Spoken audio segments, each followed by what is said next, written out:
Shalom, welcome to Shmuel's Views Torah Observant Judaism. I want to talk today about lessons we've learned from the Garden of Eden. Looking back at all those millennia ago to the beginnings of humanity and our first parents, Adam and Chava, there are many lessons for us in our age of advanced sciences and high tech, all the philosophies that have come down to us through the ages and the myriad of religions, all proclaiming to know the truth. With that in mind, one wonders then, why is it so difficult? And it seems to always have been since our first parents were expelled from paradise, to distinguish the real truth from falsehood. When Adam and Chava were created and placed in Gan Eden, we are told that they had at their disposal the fruit of every tree in the garden, including the tree of life. In fact, Hashem only had one negative commandment for them at the time. Of every tree of the garden you are free to eat. But as for the tree of the knowledge of good and evil, you must not eat of it, for as soon as you eat of it, you shall die. Things were moving along pretty smoothly, but quietly within the thoughts of both Adam and Chava was this growing intense curiosity over this one negative commandment from Hashem. So what was it about this particular tree that would compel him to admonish them about it? What did this tree have that all the others, including the tree of life, didn't have?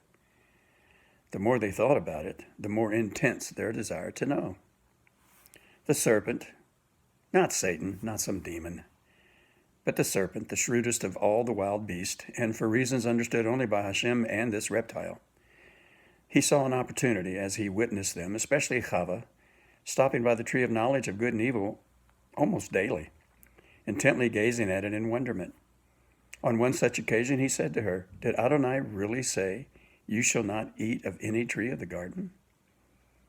The question from the serpent, by the way it was worded, was trying to usurp the authority of Hashem over his creation.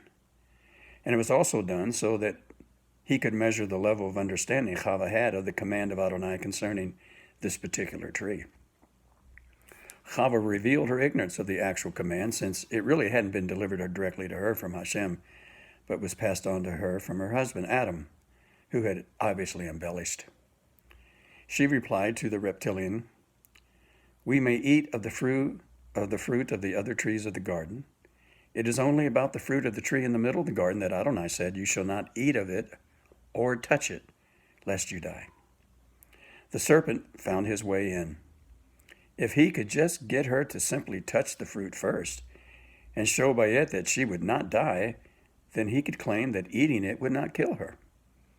He told her as much and added, "But Adonai knows that as soon as you eat of it, your eyes will be opened, and you will be like divine beings who know good and bad." Of course, we all know what happened next. Since Chava didn't drop dead on the spot after touching the fruit, she took a nice big bite out of it. Then she found her husband, told him what she had done, and as he could see, she was still very much alive. He also ate of the fruit. This became the first act of disbelief of the word in the words of and commandments of Hashem in recorded history. And all future acts of disbelief from humanity sprang from this one. While neither of them physically died instantly upon eating the fruit from the tree of the knowledge of good and evil, what did die? We only assume that they would have lived forever in flesh bodies before this incident, but it isn't really spelled out specifically in the text that would have been the case. Perhaps they would have lived very long lives, which they did anyway, and eventually had died peacefully until the time of the resurrection. However, Hashem's word is always true, so what did die instantly the moment they ate of the forbidden fruit? Before this first transgression of Hashem's only negative law to them, Adam and Chava did not have any knowledge of the difference between good and evil. They had no need for such knowledge because all was good. Evil was not present. What they did have was a firm recognition and ability to comprehend truth from falsehood. They could not be fooled into believing a lie.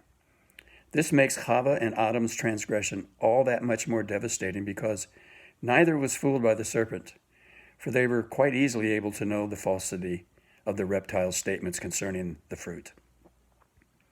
They literally chose of their own accord to disobey the command, knowing full well what Hashem had told them about the tree was the truth, while the serpent was lying to them. Then they perpetuated the situation by both of them lying to Hashem. Adam passed the buck on to his wife. Chava lied by stating she had been beguiled, when in actuality, both knew they were responsible for their own actions. So then, what did our first parents lose as a result of this willful disobedience, and what did they gain? They lost the innate ability to discern truth from falsehood. From that time on, they and their descendants, all humankind, can be easily deceived or beguiled by a smooth lie told. They gain nothing except a terrible experience and a lesson in humility. However, they did acquire something that was lacking in them before this because it wasn't needed. They acquired a conscience, that inner voice that tells us when something is good or bad. They could no longer clearly distinguish a lie from a truth. That would require wisdom that can come only from as a gift from Hashem. But they could now, like divine beings, know good and evil. I have little doubt that once Adam and Chava were expelled from the Garden of Eden, out into the harsh realities of a life knowing good and evil, they had wished for those innocent days of seeing clearly from a lie from a truth, had learned what they had chosen over the tree of life. They lost it all. But how fortunate are we today? While we still suffer from having the knowledge of good and evil in our lives. Today, unlike our founding parents, we have at our disposal the tree of life, the Torah of Adonai, from which he gives wisdom to know beyond good and evil, with the ability to see truth from the charade. Proverbs 4:22 states, "They, the words of Torah, are life to him who finds them and healing for his whole body." And in Proverbs 3:18, she, the wisdom of Torah, is a tree of life to those who grasp her. Baruch Hashem. Bye-bye.